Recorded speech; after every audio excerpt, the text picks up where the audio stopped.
Сәлем достар, сіздер ғажап әлем арнасын тамашалап отырсыздар.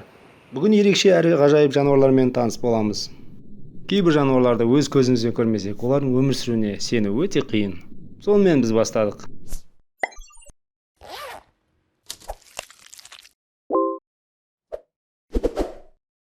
Алғашқы көрініс сізді таң қалдыратынына сенімдіміз. Алдарыңызда дешті Лут шөл даласы. Бұл жерде ыстық болған соншалық градус көрсеткіші 45-ке дейін жетеді. Ағаштар тек таулардың етегінде не көлеңкесінде өмір сүреді. Ал құстар ағаштардың көлеңкесіне келіп демалады. Мысалы, мынау өз ризығын іздеген құс. Жақсылап тұзақ құрса, бұл жерден өзіне жем табады. Тау-тастардың арасында әртүрлі өрмекшілер жасырынып жүр. Құстарға аш жүргеннен, ол өрмекшілерді аулап жеген жақсы.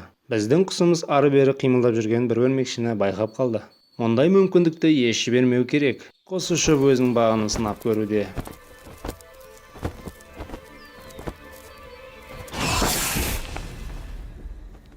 Әрине, бұл жағдайды сіздер еш күтпедіңіздер. Жаңа ғана не болды? Құс өрмекшіні жеуге жақындаған кезде жылан оған тап берді. Сонда бұл өрмекші мен жыланның арасындағы сыбайластық па? Әрине жоқ, барлық сыр жыланда жатыр. Бұл дүниедегі ғажап жыландардың бірі. Бұл Иран тауларынан табылған жылан, және ондай жыланды еш жерден кездестірмейміз. Бұл өте ақылды және қу жылан. Терісінің түстері тау-тастардың түстерімен сәйкес болғандықтан, тастардың арасында жатқан кезде еш байқалмайды. Жыланның құйрығындағы шашақтар өрмекшінің аяқтарына, ал құйрығының ұшы өрмекшінің денесіне ұқсайды. Тамақ іздеген әртүрлі құстарды және жануарларды өзіне қарай тарту үшін оны барынша пайдаланады. Талдағы тұрған бұл құс өте аш және оның тамақ жемегеніне 1-2 күн болған. Енді ол өрмекшіге ұқсайтын нәрсені байқап қалды. Өрмекшіні тамақ ретінде пайдалануға жақындаған кезде, оның өзін тамақ ретінде пайдаланбақшы болды. Бірақ бұл жолы құстың жолы болды, ал жылан тамақсыз қалды. Тамақсыз қалмайтын құс ол ара. Ол Амазонка өзенінің жағалауында өмір сүреді. Бұл құстар ешбір әзілсіз жердің кесектерін жейді. Бір қарағанда таңғалдырарлық болса да, өмірде жердің кесектерін жейтін құстар кездеседі екен. Бұл құстың көптеген түрлері керемет жерге қону үшін өзара таластар жүргізеді. Жердің кесегін жеп жатқан бұл құстарды өзіне азық ретінде пайдалану үшін түрлі жыртқыш құстар шабуыл жасайды. Қандай да жыртқыш құстардың шабуылын байқаған кезде бұл құстар ұшып кетеді. Бірақ қайта ұшып келіп өз азықтарын жеуді жалғастырады. Немесе минералды кесегі бар басқа да жерлерді іздейді. Кейбір құстар өз азықтарын жеуге сағаттар бойы отырады және жақсы жерлер үшін өзара таласады. Әрине, бұл минералды кесектерді өз балаларына беруді де ұмытпайды.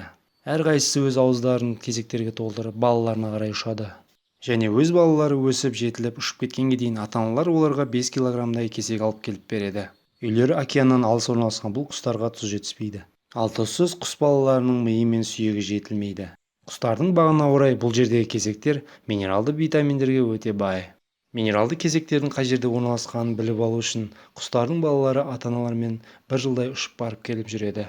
Бұл кесектер тек балалар ғана емес, сонымен қатар үлкендерге де өте пайдалы. Себебі бұл кесектегі витаминдер құстардың жемістерді жегеннен кейінгі пайда болатын токсиндерді шығарып тастауына атсалысады. Мен саған жерді жегізем деген сөздермен бұл құстарды қорқыта алмайсыз. Ал мен сені жерге көміп тастаймын деген сөздермен мына балықты қорқыта алмайсыз. Бұл балықтар өмірде болатын түрлі қиыншылықтарға төтеп беру үшін түрлі амалдармен аман қалады. Су тартылып өзендер шөлге айналған кезде бұл балықтар жануарларша ауамен тыныс ала бастайды. Кейде құрғақшылық көптеген жылдарға созылады, бірақ бұл балықтарға ешқандай қиындық тудырмайды. Олар жердің астына кіріп кетіп өзіне ін жасап алады. Олар түкіріктер шашып оранып жатады. Түкіріктері кеуіп, оларды қорғап тұратын қабыршықтарға айналады. Келесі кезекте демін басып, ол жылдар бойы жер астында күтіп жатады. 1 жыл өтеді, 2 жыл өтеді, 3 жыл өтеді. Жергілікті тұрғындар баяғыда бұл жерде өзен болған ұмытып кеткен. Біздің баяғы балық өз демін басып, жер астында өз мезетін күтуде. Жергілікті тұрғындар бұрын өзен болған жерден лайлар алып, кесектер құйып өздерінің үйін салуда. Кесектердің ішінде балықтар бар екенін мүлдем сезбейді. Міне енді үй салынып, қабырғаның ішінде балық қалғаннан кейін көптен күткен жаңбырда жауды. Тынысын басып демалып жатқан балыққа су барып, оны оятып, өз-өзінен келген балық қабырғадан секіріп түседі. Әрине, бұл өте ғажап. Бұл балықтардың өмір сүріп жатқанына мыңдаған жылдар болған. Олардың соншалықты ұзақ өмір сүруіне қиыншылық келген кезде осындай айла тәсілдерін пайдалануы себеп болып отыр. Алдағы уақытта бұл балықтарды жарқын болашақ күтіп тұрған шығар.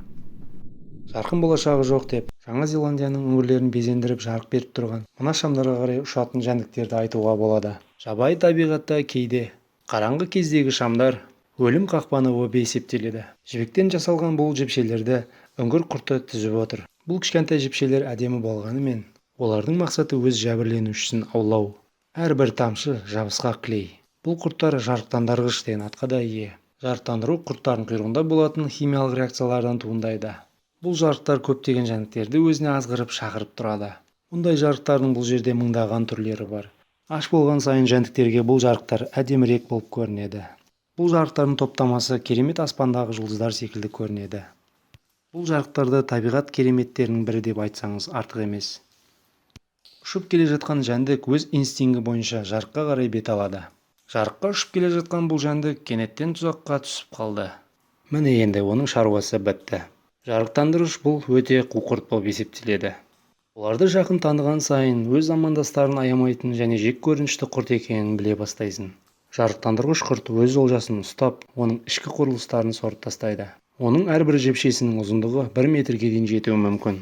Өз олжасын ұстағаннан кейін құрт жарығын өшіреді. Солай энергия үнемделеді. Жарықтандыруш құрт өзінің дірілдеп тұрған жіпшесінің бойымен жүріп, оның ұшында тұрған олжасына жақындап, оны жейді.